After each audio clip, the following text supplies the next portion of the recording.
Bonjour à tous, je suis ravie d'être avec vous ce matin pour vous présenter les résultats de l'Observatoire européen de la consommation de vin bio qu'on a réalisé en fin d'année dernière, fin d'année 2021.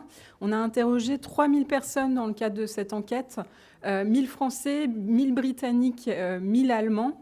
Alors, on a utilisé une méthodologie assez classique, qui est la méthode des quotas, pour s'assurer qu'on représente bien la population de ces trois pays. On fixe des quotas et on s'assure d'avoir une représentation fidèle de la population en termes de sexe, d'âge, de profession, de région, etc. Donc, on a une représentation fidèle de la population de ces trois pays. On les a interrogés du 22 septembre au 8 octobre 2021 en ligne via notre panel Ipsos. Alors, dans cette enquête, il y a toute une série de questions. Tout d'abord, on a voulu ouvrir un peu plus large que de rentrer dans le vif du sujet de la consommation de vin bio. On a voulu essayer de comprendre ce qui nourrit cet essor de la consommation de vin bio, comme l'a témoigné la personne qui a présenté les chiffres précédents. Tout d'abord, on a un intérêt qui est marqué, une inquiétude marquée également pour l'environnement et des Européens qui sont inquiets en ce qui concerne le futur de la planète. Vous voyez, on leur a cité toute une série de propositions. La première, celle qui est la plus partagée, avec laquelle les personnes nous disent qu'elles sont le plus d'accord, c'est le futur de la planète me préoccupe beaucoup. En vert, vous avez des gens qui vous disent d'accord. En vert foncé, c'est le tout à fait, 32% qui disent tout à fait d'accord. En vert clair, plutôt, 49%. Ça fait un sous-total de 81%. Ce qui est intéressant dans cette enquête, c'est qu'on a un historique. On a déjà posé ces mêmes questions en juillet 2015 notamment. Et on voit que la progression, elle est forte de cette inquiétude. Et c'est quelque chose qu'on voit dans toutes nos enquêtes d'opinion. On a vraiment des inquiétudes face aux menaces qui pèsent sur l'environnement qui s'accélèrent, qui deviennent de plus en plus fortes. Vous voyez un plus 8 points dans la colonne qui est juste à droite du vert, là, 80% plus 8 points, donc par rapport à juillet 2015. Cette inquiétude, elle est forte, cette préoccupation, dans les trois pays étudiés, la France, la Grande-Bretagne et l'Allemagne, et elle est particulièrement forte en France. Mais vous voyez un effet de rattrapage dans les autres pays. On a aussi un intérêt très fort et une importance très forte accordée à la traçabilité, à l'origine des produits. C'est le deuxième item qui apparaît. Vous avez 77% des Européens qui disent « c'est important pour moi de connaître l'origine et la provenance des produits alimentaires ». Et là, encore une fois, en France, vous voyez, cet intérêt, il est encore plus fort qu'ailleurs. 88% des Français qui nous disent que c'est important. C'est encore plus qu'en Angleterre ou en Allemagne. Ensuite, l'intérêt pour le local qui est extrêmement fort, c'est un nouvel item. Donc là, on n'a pas d'historique par rapport à 2015. C'est assez révélateur aussi, cet intérêt finalement pour le local et le régional. On a demandé si, quand ils faisaient leurs courses alimentaires, ils privilégiaient toujours, donc c'est assez fort quand même, je privilégie toujours l'achat de produits qui viennent de ma région. Vous avez 74% des Européens qui nous disent que c'est le cas. Et là, c'est fort, notamment en France, 77%, en Allemagne aussi, 80%. Cet intérêt pour le local, parfois, il est un petit peu... Alors, il peut être concurrent du bio dans certains cas. En termes de profil de consommateur, c'est intéressant de noter que c'est les seniors qui apportent le plus d'importance à consommer régional, local, alors que sur le bio, et on le verra sur le vin bio, c'est quelque chose qui intéresse, qui attire particulièrement les plus jeunes. On leur a demandé aussi s'ils étaient prêts à payer plus cher pour des produits qui contribuent à préserver l'environnement. Et il y a cette volonté. Alors, ça n'engage pas, bien sûr, on est sur un sondage d'opinion. On leur demande s'ils sont prêts à payer plus cher. Vous avez quand même 63% des personnes qui nous disent « oui, je suis prêt à payer plus cher ». Et c'est en progression par rapport à 2015, on est à plus 6 points. Je trouve que les produits bio sont meilleurs pour la santé. C'est l'avant-dernier item. Vous avez aussi 63% des personnes qui nous disent que c'est le cas. Et on voit bien que ça vient soutenir la consommation de bio, ce sentiment finalement qu'on fait quelque chose de bien pour sa santé. On le verra par la suite sur le vin. C'est un peu plus compliqué comme argument parce qu'on est sur de l'alcool et donc dire que c'est meilleur pour la santé, c'est un petit peu compliqué. Mais on voit bien en tout cas que c'est une motivation de consommation du bio. Et particulièrement en France, là, vous voyez, on est à 71% des Français qui nous disent que le bio, c'est meilleur pour la santé, avec une progression, encore une fois, par rapport à 2015. Et en fait, enfin, le dernier item, j'achète souvent des produits bio. Vous voyez, c'est un consommateur sur deux, 48%, avec une forte augmentation quand même. On est à plus 11 points par rapport à juillet 2015. Une forte augmentation, notamment en France, là où on est premier aussi par rapport à la Grande-Bretagne et à l'Allemagne. Vous voyez, 53% des Français qui nous disent désormais « j'achète souvent des produits bio ». On est à plus 15 points par rapport à 2015. Donc tous ces éléments-là pour vous un peu brosser, ouvrir un petit peu et vous donner le contexte de ce que va être la consommation et l'évolution de la consommation de vin bio. On a aussi en introduction posé une série de questions sur la consommation et l'achat de vin. Et là, vin tout compris, y compris vin conventionnel, pour voir comment les choses évoluent.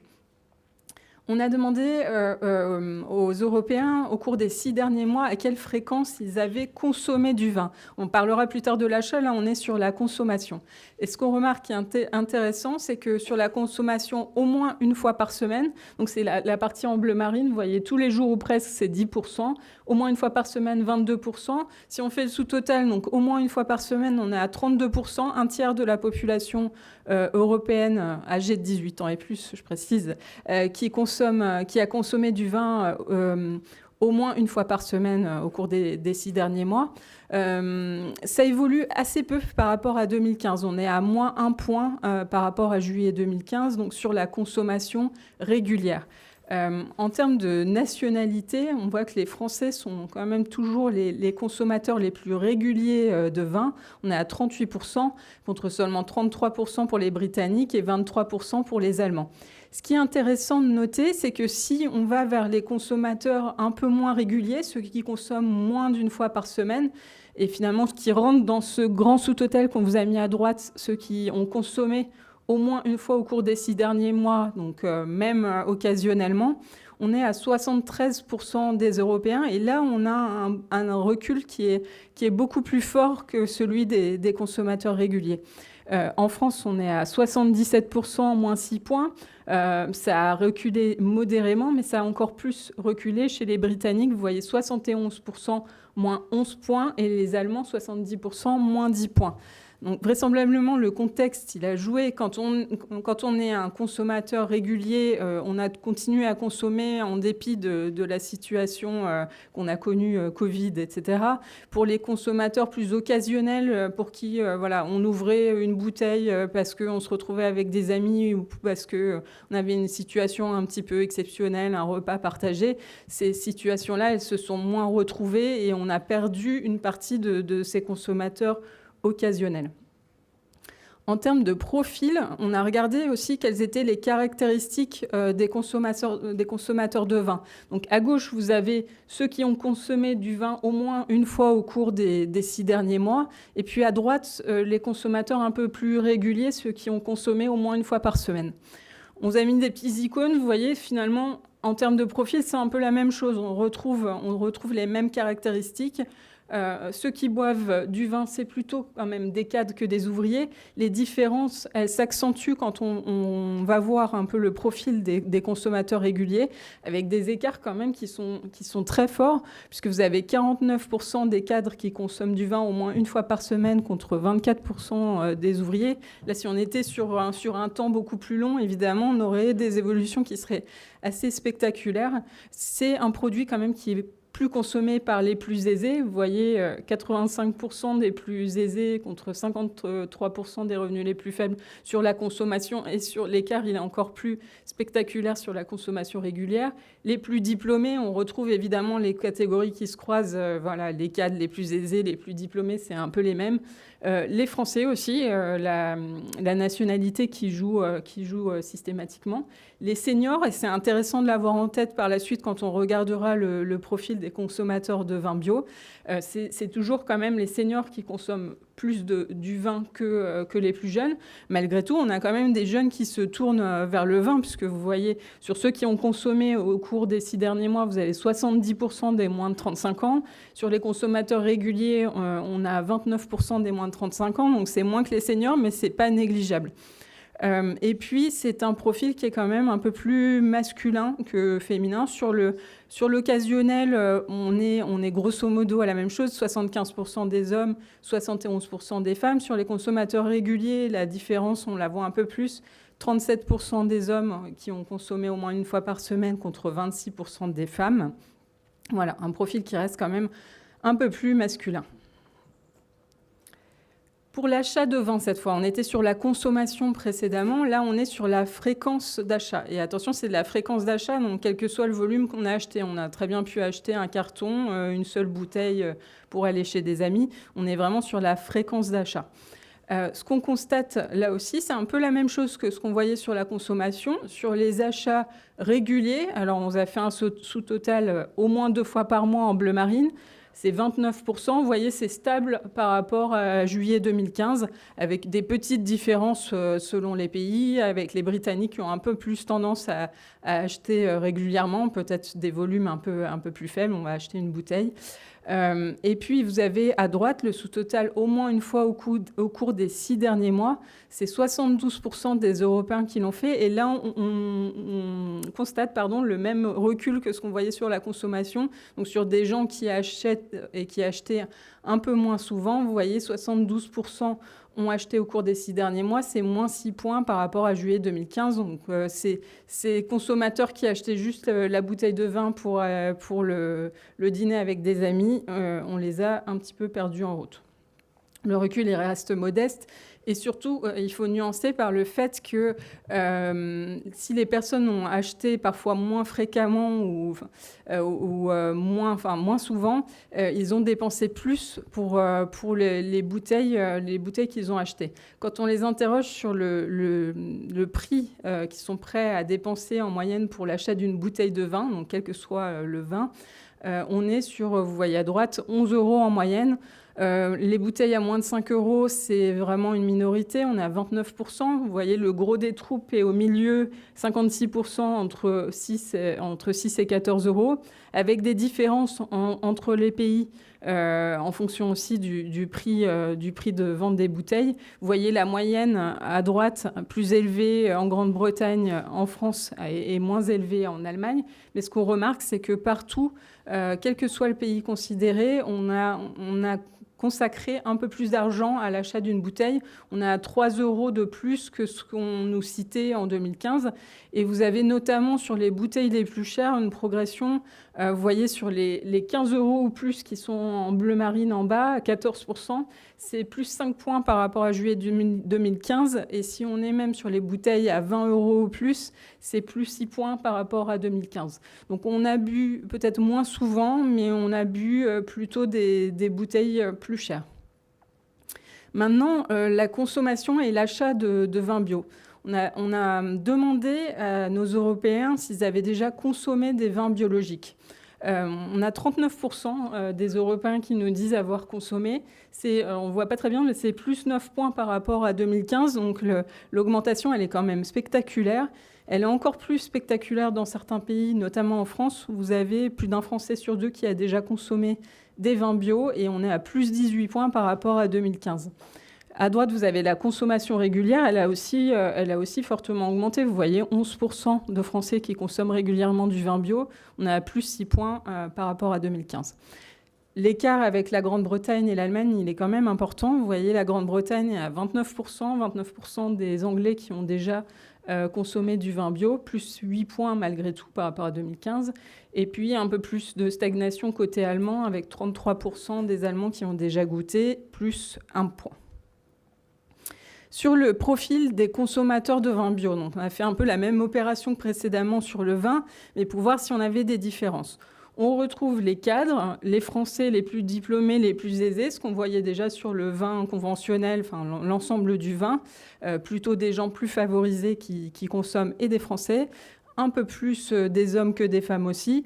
Ce qui est intéressant, c'est ce qui est encadré, ce qui est un peu différent sur le vin bio par rapport au vin conventionnel. On a plus des jeunes, 46% des moins de 35 ans qui consomment du vin bio, contre 38% des 55 ans et plus. C'est d'autant plus notable que la consommation de vin, de manière générale, elle est plus forte chez les seniors. Et puis, c'est quand même une consommation assez urbaine. On retrouve les Parisiens et les Londoniens, notamment, qui consomment beaucoup plus que le reste de la population nationale. Sur le prix dépensé pour une bouteille de vin bio, cette fois, on a demandé aux personnes qui achetaient du vin bio combien ils mettaient pour l'achat d'une bouteille. On est à 13,9 € en moyenne pour l'achat d'une bouteille de vin bio. Et là, l'augmentation finalement consentie du prix qu'on est prêt à mettre sur une bouteille, elle est encore plus forte sur le vin bio, puisqu'on est à plus 5 € par rapport à 2015. Et vous voyez, en fonction des pays, quand même des différences qui sont assez marquées. 14 € en France en moyenne, on est à plus 5 € par rapport à 2015. Quasiment 19 € pour les Britanniques, plus 6 €. Et puis les Allemands, à 10 € en moyenne, plus 2 €. Et encore une fois, on remarque qu'on a une augmentation forte sur les meilleures bouteilles, j'ai envie de dire, les bouteilles les plus chères. 15 € ou plus, vous êtes à 22% de la population qui vous dit consacrer 15 € ou plus à une bouteille de vin bio lorsqu'ils en achètent. Donc c'est ceux qui achètent du vin bio. On est à plus 8 points par rapport à 2015. Et sur les bouteilles à 20 € ou plus, on est à plus 10 points. Donc ce segment-là qui se développe.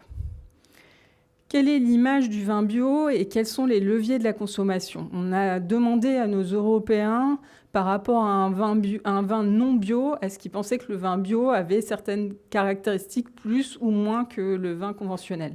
Alors, ce qui ressort en premier, c'est que le vin bio, il est plus cher. 69% en verre. C'est ce que nous disent notamment les Français et les Britanniques à 73%. Mais il est aussi plus respectueux de l'environnement. Et on voyait dans la première slide que c'est quelque chose qui compte de plus en plus pour eux. Plus respectueux de l'environnement, 61%. Où la partie en jaune, c'est ceux qui nous disent ni plus ni moins. Et puis en rouge, c'est plutôt moins. Donc plutôt quand même cher, mais respectueux de l'environnement. Respectueux du producteur, c'est un argument qui porte auprès d'une personne sur deux, plus en France, 56%, moins en Grande-Bretagne et en Allemagne. Meilleur pour ma santé, ce que je vous disais en introduction, ça sort un peu moins sur le vin, mais parce qu'on parle d'alcool et compte tenu aussi des campagnes, c'est un peu compliqué de dire pour les Européens que ça va être meilleur pour la santé. Mais on a quand même cette image des produits bio de manière générale qui sont meilleurs pour la santé, avec là encore des petites différences en fonction des pays. Et puis, on leur a demandé ce qui les motive le plus à consommer du vin bio lorsqu'ils en consomment. Et on retrouve un peu les mêmes arguments que ce qu'on voyait précédemment. Le respect de l'environnement qui arrive en premier, 54%. Donc c'est la première motivation de consommation de vin bio. Et c'est très fort et ça arrive en première position dans les 3 pays étudiés. Pour essayer de tester ce produit, finalement, la curiosité, ça arrive en deuxième, on est à 40%. Deuxième position, c'est assez intéressant parce qu'on voit que le produit est déjà plus installé. Et du coup, l'argument curiosité n'est pas forcément ce qui prime. On est vraiment sur une démarche de chercher un produit respectueux de l'environnement. Ensuite, parce qu'il favorise une filière de production plus équitable, ça arrive en 3e position. On voyait sur le slide précédent, ce n'est pas forcément quelque chose qui est mis extrêmement en avant. On est vraiment sur le respect de l'environnement. Il y a peut-être aussi un défaut d'information là-dessus. Pour une partie des consommateurs, ils voient un peu moins en quoi ça favorise une filière de production plus équitable. Le côté meilleur pour la santé qui arrive ensuite, meilleure qualité. Le fait de privilégier systématiquement les produits bio, quels qu'ils soient, finalement, c'est une motivation assez minoritaire. Ce n'est pas forcément pour ça qu'on achète du vin bio. Et parce que vous trouvez qu'il a meilleur goût que le vin non bio. Et là aussi, ce n'est pas un des arguments les plus mis en avant, à part par les Britanniques, qui sont quand même 21% à souligner cet argument-là.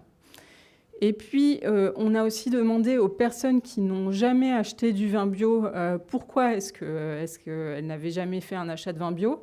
Ce qu'ils nous disent en premier, c'est qu'il manque d'informations sur le produit. Donc, il n'y a pas d'argument négatif finalement, mais on manque d'informations sur le produit. C'est plutôt un argument qui progresse par rapport à 2015.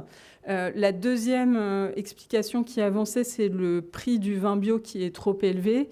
Donc, on le voyait dans les caractéristiques du vin bio. C'est un produit qui est considéré comme cher, qui est privilégié par quand même une partie des consommateurs plutôt aisés, qui est déjà celle qui consomme du vin conventionnel. Donc, le côté le prix élevé, et puis qui va aussi avec finalement le manque d'informations sur le produit, parce que quand on manque d'informations sur un produit, on a forcément tendance à trouver qu'il est trop cher. Donc voilà, c'est principal frein. Le fait de ne pas en trouver facilement dans les magasins où on fait habituellement ses courses, c'est un peu plus mis en avant par les Britanniques que par les Français, qui, je pense, sont quand même une offre de vin bio maintenant assez fournie dans les magasins. Parce que vous trouvez que le vin bio n'est pas de meilleure qualité qu'un vin non bio, c'est une petite partie aussi des Européens, et parce que vous n'avez pas confiance dans les produits biologiques en général, c'est la dernière des explications avancées.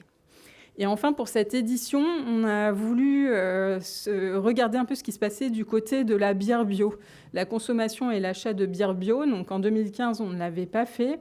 On a demandé si les Européens avaient déjà consommé de la bière bio.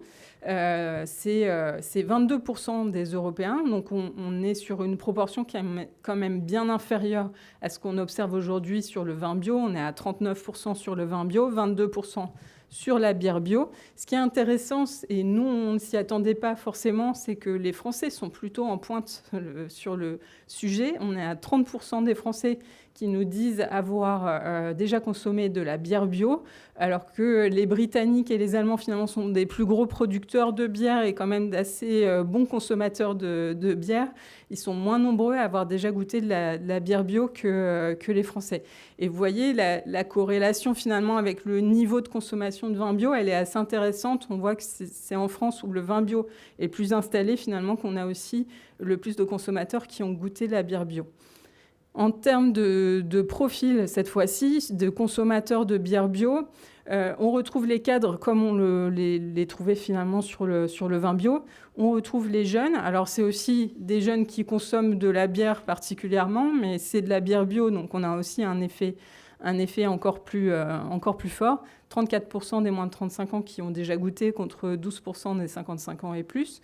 On retrouve les Français qui ont davantage consommé, les plus diplômés, les hommes, les plus aisés, et puis, comme on le voyait sur le vin bio, les urbains, finalement, les Parisiens, les Londoniens, qui ont déjà goûté ces produits. Et ensuite, on leur a demandé quelles étaient leurs motivations, qu'est-ce qui les avait poussés à consommer de la bière bio. Et là, contrairement à ce qu'on voit sur le vin bio, où finalement le produit est plus installé, sur la bière bio, on est plus dans l'essai, tester ce produit, la nouveauté, finalement, la curiosité qui sort en premier à 44%, particulièrement fort en France et en Grande-Bretagne. Et puis juste derrière, on a la culture, la production respecte davantage l'environnement. Donc ce même argument qui portait sur le vin bio qu'on retrouve ici sur la bière bio. En troisième position, la filière de production plus équitable. Et puis finalement, la même hiérarchie que ce qu'on voyait précédemment. Le fait que ça soit de meilleure qualité, meilleur goût, etc., qui sont des choses qui portent un peu moins. Voilà pour cette présentation. Madame Labat, je vous remercie pour cette présentation de cette étude. Donc voilà, je rappelle que les présentations seront disponibles sur le site Millésime Bio demain, à partir de demain, ainsi que les vidéos. Merci de votre participation, bon salon et bon appétit. Merci.